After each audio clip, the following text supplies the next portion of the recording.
Good Can I morning, just say, dancing machine. Good morning. can I just say, Stephanie, look, the way TV works, right? Usually when the host is reading something, Right. it's a one shot of just the host, right? Yes. So I'm sitting there, I don't think I'm on camera, and then she says MSNBC could have confirmed that Trump has been indicted. And so I'm like, woo-hoo, let's dab. And then I remember, oh no, I'm on camera. And then your next thought That's is supposed they're to going be to use serious. this on Fox News. And then what happened?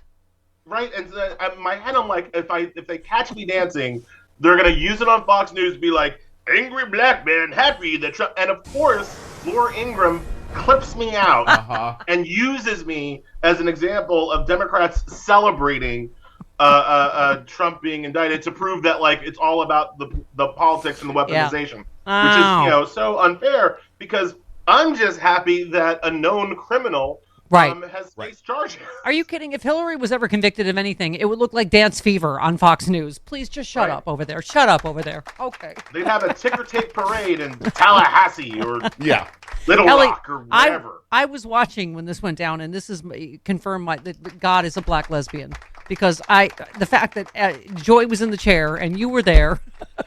I was like, because right at first it was like, oh, Trump says, and he's the biggest liar in the world. So you're like, oh, is it really? It was like the slow speed chase. And then we were like, as you said, NBC News confirms. I'm like, oh my God. So it's happening. What was it? I'm just curious. What were your actual emotions beyond dancing at that moment? Because you've been Veruca saltier than I have about Merrick Garland. So were you shocked? What were you feeling?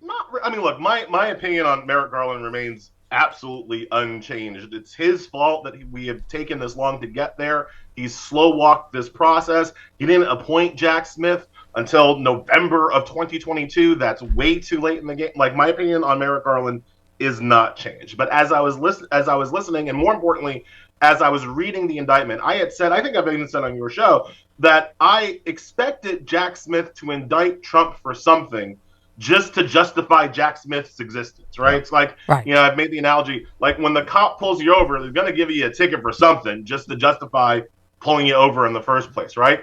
But as I read the indictment, I think I was wrong about that because I think that indictment, it's put like this, it's way more than perfunctory, right? Yeah.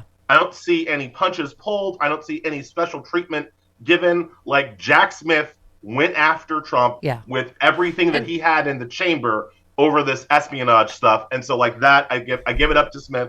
He's done his job. I have to counterpoint you. Allison Gill, it did, list a fairly significant amount of things that Merrick Garland got done before he brought Jack Smith in. And so I feel like you're right. This indictment was the culmination of that. But also, Ellie, I have to say, even for those of us that marinate in this, I was shocked. I mean, it really is jaw-dropping, isn't it, this indictment? I mean, it just is. I don't even. Well, I loved you said I'm going to be on with Katie Fang to talk about whether it's worse to have classified documents in your bathroom or a chandelier. You just can't. You're just reading it, going, "Oh my God!" Right? He has a chandelier scones. Like, what is that? Who has that?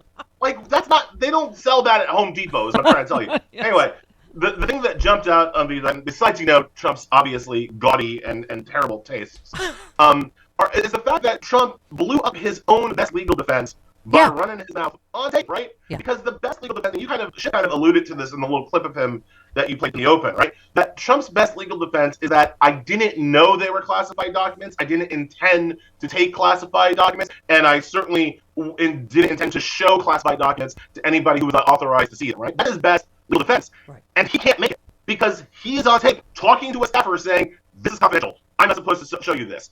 They're not disclassified. I could have declassified it, but now I cannot because I'm not the president anymore. Like, he says it. He gives the intent to the crime. He gives the mens rea, that is the knowledge of a criminal act. He says it on tape, and they got him on that. So his best legal defense is poof, gone.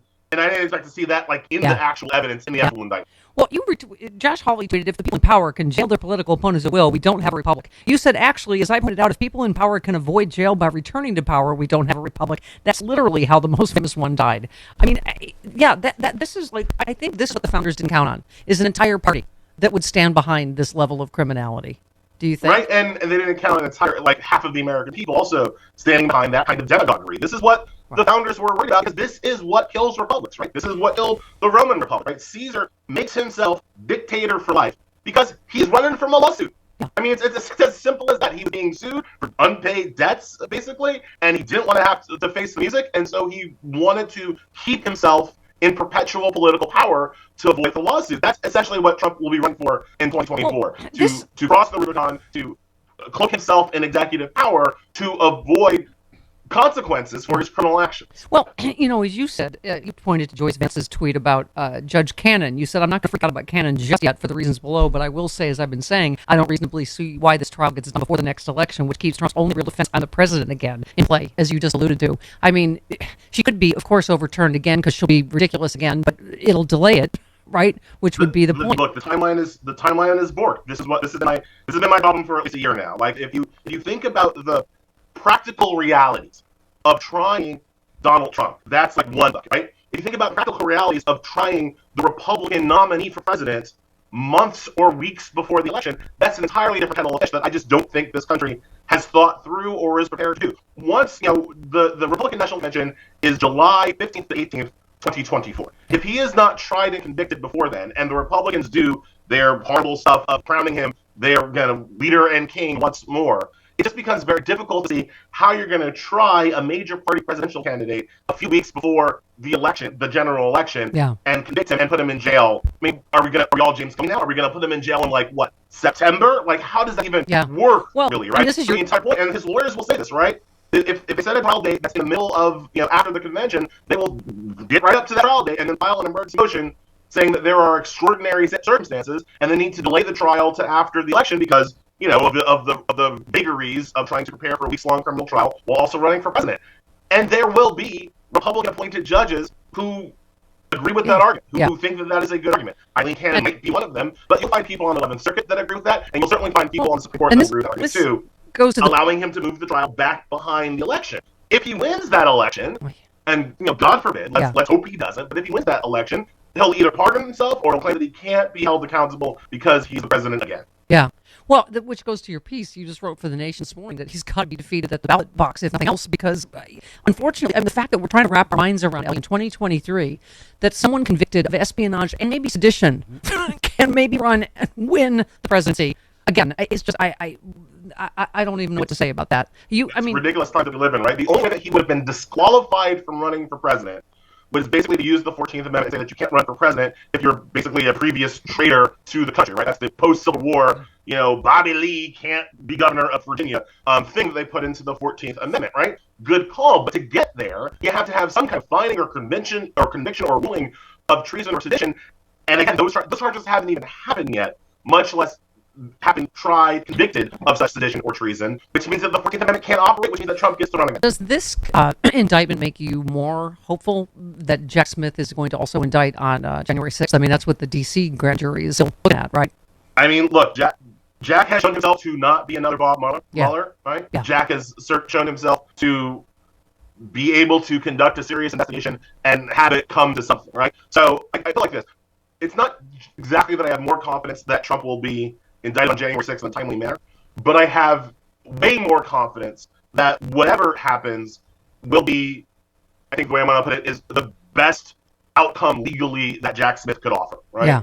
So I think that Jack Smith will charge him with whatever he can charge him with, which might be nothing, but he'll charge him with whatever he can charge him with over January 6th eventually. But what we've also seen with this indictment and timing of it is that Jack Smith doesn't seem to care about the political timeline very much. And that's fine. That's almost appropriate for a lawyer. But for the rest of us, regular, I just like my democracy. But Fani, she could get the mic drop, right? I mean, she could, that's state charges. He can't get pardoned on Georgia state charges, right? Right, but again, is she going to, Fani Willis already said that she previously said that she wasn't even going to charge him starting about September before the 2022 midterms, right? So if that's her precedent, and again, that's not necessarily a wrong precedent, if she's already created a kind of zone of safety for Republicans ahead of major federal elections, one can imagine that even if Fani Willis does charge Trump, this year sometime, let's say by Labor Day or just after, she won't try him in that, zone between the Republican National Convention, where he'll be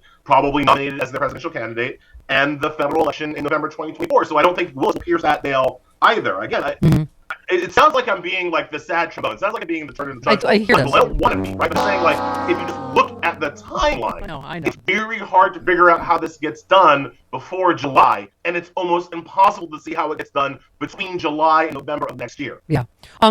You tweeted, "Don't prosecute Trump because then we'll make up crimes to retributively prosecute Democrats for every pro-Trump argument on the right." And you said, and the dumbest thing about that argument is Republicans already do that, so their threat is that they'll never change. I mean, it's what they're doing now, right? They're doing it right now with Joe Biden. People are all just like, oh, Hillary Clinton. Did people forget, White-Larry, did people forget how they were so interested in a land deal that Hillary Clinton did? They ended up in Bill Clinton's closet. Yes. People remember, or Monica Lewinsky's closet. Right. Remember how that works? Like, Republicans are already willing to do whatever it takes to charge Democrats with whatever crime, real or not real, fair or unfair, they can find. Yeah. And so them threatening to continue being Republicans is not a threat that I think anybody should be reasonably worried about. Of course, they will try to charge any Democratic president for. They would have charged Obama for wearing a tan suit if there was a law they could pin it on, right? And so I think Democratic candidates for office know that. Certainly, I think Joe Biden knows that. And I'll just say this. Let's be honest. There was an aggravating circumstance of arugula and also some Grey Poupon.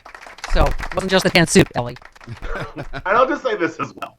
If a Democratic president commits treason and espionage, I would like them to be prosecuted too. Yes, that's the difference. Just put it out there. If you've got evidence that one of my guys that I voted for committed treason and espionage and was hiding national security documents in their shower, I want them to be prosecuted too. Let's end on a happy note because you will not steal my arraignment with joy, Elie Mystal.